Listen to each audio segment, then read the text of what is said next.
A question was asked the other day of how to get young children involved in prepping or survival or bushcraft or something like that. My first answer to you is make it fun. You know, whether it be a very small child who can't really carry anything or have the responsibility, we're talking like 3-year-olds or so, you don't want to give them major responsibilities. Give them a small backpack, okay, one that's fit for their size, and have them, their job is to take care of something like their teddy bear. All right, they carry their personal comfort item with them, whether it be a blanket, a teddy bear, or a special toy or whatever. Their job is to carry that one toy and take it to wherever. So if you're going to your emergency shelter, say you have to go down to the basement because of a tornado, your child's responsibility is to take that toy, put it in that bag, and bring it with them. Okay, that's all they have to do. That gets them started. They have something to do. It's important to them, and they feel that they're contributing. You can, okay, going down the checklist. We got the food, we got the water. Do you have Teddy? Yeah, all right, we're good. Make it fun for the child, but you have to include the child into things. All right, that's just an option to get you started for the very, very young. From then you can work up. Say, from there they have, until they get rid of that safety item. We all had one, the blankie, the whole 9 yards. You know how it goes. Until they get older, they can bring that with them and then add to it as they get older. Maybe, okay, now you need to bring the weather radio, okay?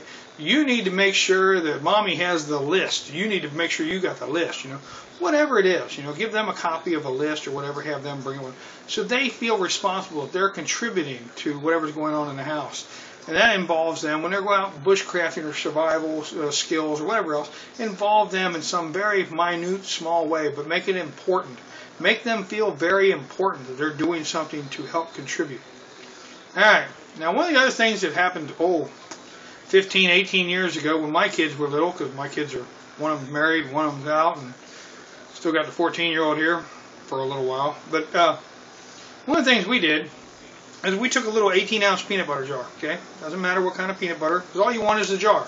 You want the empty jar. Now, I sent this to school. They were looking for things to do, creative ideas, and they sent out a message to parents, things to help them with. Back then, they could have certain items in school and that they couldn't have now. So we said, well, let's make a survival kit in a peanut butter jar, such as fishing gear and other things, string, stuff like that. You can even fit pieces of plastic in here. The shower curtains you can get for like $3. It's a piece of plastic. All right, it's big enough to cover you. It's like 6 foot by whatever, 50 some odd inches. I mean, it's big enough to cover you. You could fit that in here. Rain poncho could fit in here, along with a few other items. Now, if your children are too young, you may want to have them draw a knife, or have a wooden knife, or a fake whatever, so they get the idea that it will go in here, and you could go that way. If they're old enough for a knife, put a knife in here, a razor blade, things like that. What you would put in a survival tin, you can fit more into a peanut butter jar. And it's just something small, something to get the ideas going. Okay? With the children, this is something they can screw it on, throw it in a corner, leave it in a backpack, and something they can have. I mean, it doesn't have to be elaborate. They don't have to think of all the things that we parents do to put into a survival jar. But there's some things that they may want to put in there. Maybe they want to put their marbles in there. Maybe they don't want to survive without their marbles. That could be important.